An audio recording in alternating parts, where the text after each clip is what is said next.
وذكر فإن الذكرى تنفع المؤمنين.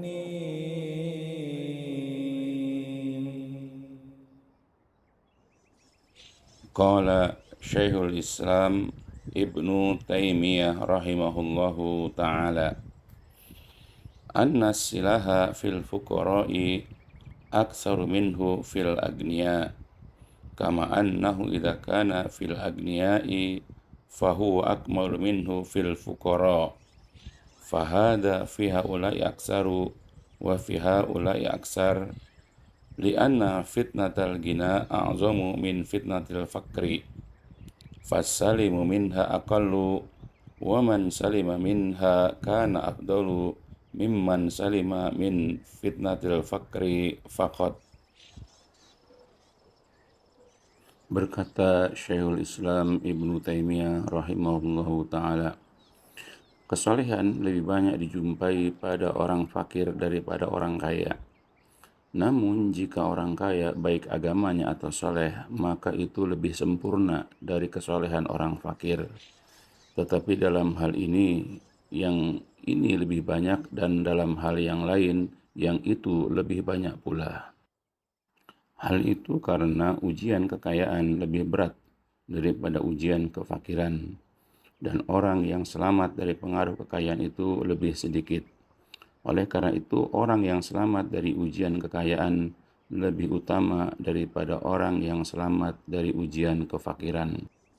Fawaid, yaitu beberapa faidah dari perkataan ini. Yang pertama, kesolehan dapat dijumpai di setiap lapisan umat manusia, kaya atau miskin, lelaki atau perempuan, berpendidikan atau tidak, berstatus sosial tinggi atau rendah, berpenyakit ataupun sehat, pejabat ataupun rakyat jelata, dan selainnya. Karena Allah Jalla Jalaluh memberikan hidayah kepada siapa saja yang Dia kehendaki dan membiarkan tersesat siapa saja yang Dia kehendaki.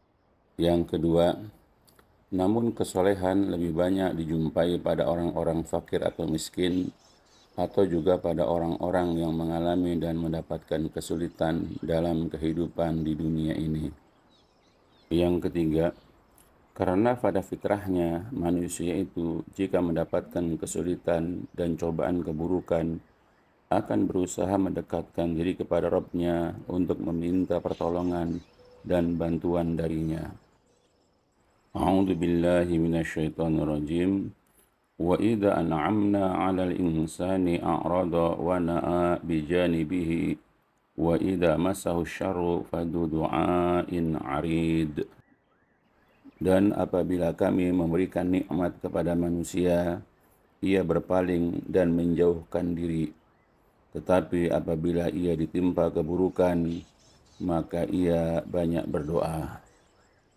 Yakni manusia itu jika diberikan kenikmatan dari Allah Jalla Jalaluh, maka ia akan menjauh dan berpaling darinya.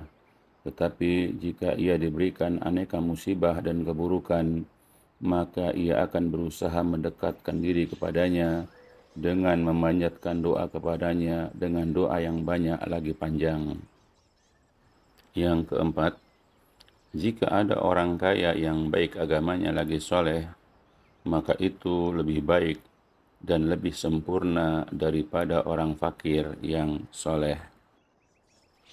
Hal itu disebabkan kesolehan orang kaya akan mendorong orang kaya tersebut agar memanfaatkan kekayaannya untuk beribadah kepada Allah Jalla Jalaluh, seperti membayar zakat, menunaikan ibadah haji atau umrah, menyantuni anak yatim, orang fakir dan miskin, membantu pembangunan masjid atau sekolah tahfiz, dan lain sebagainya.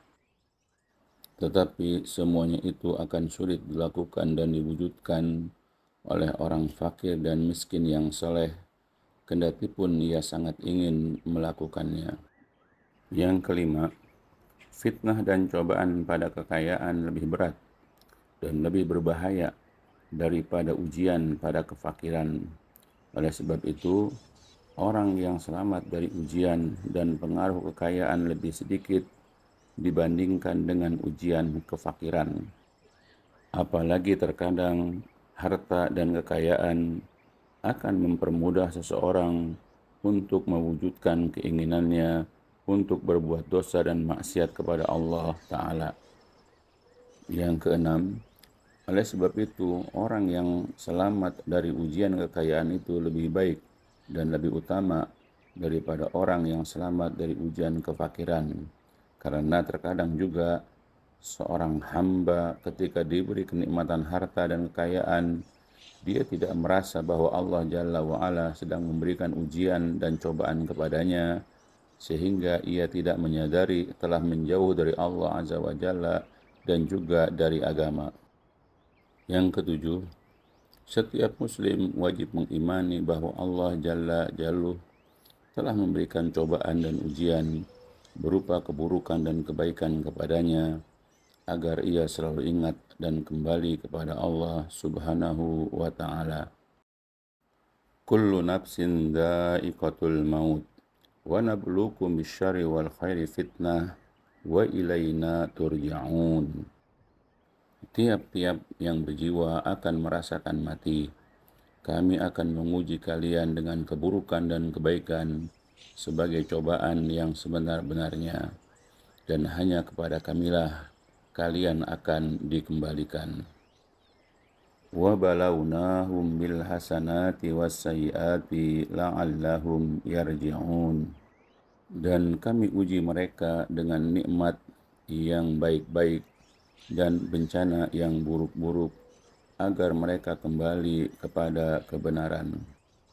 Yang kedelapan, maka setiap muslim hendaknya waspada dan berhati-hati dengan segala hal yang menimpanya, apakah berupa kebaikan-kebaikan atau keburukan-keburukan, karena semuanya adalah ujian dan cobaan yang akan mendekatkan dirinya kepada Allah Ta'ala atau bahkan menjauhkannya darinya.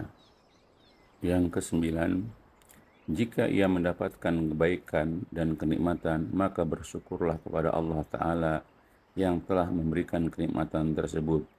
Apabila ia ditimpa keburukan dan kesempitan, maka bersabarlah dan ridho terhadap ujian yang diberikan Allah Jalla wa'ala kepadanya. Lalu apapun kondisinya, tetap mendekat kepadanya dan selalu memohon kebaikan dunia dan akhirat kepadanya.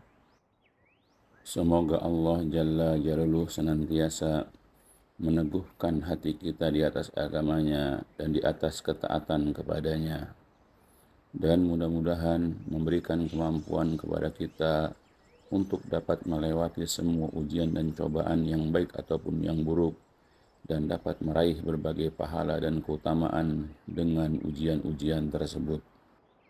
Amin ya rabbal alamin. Barakallahu fiikum.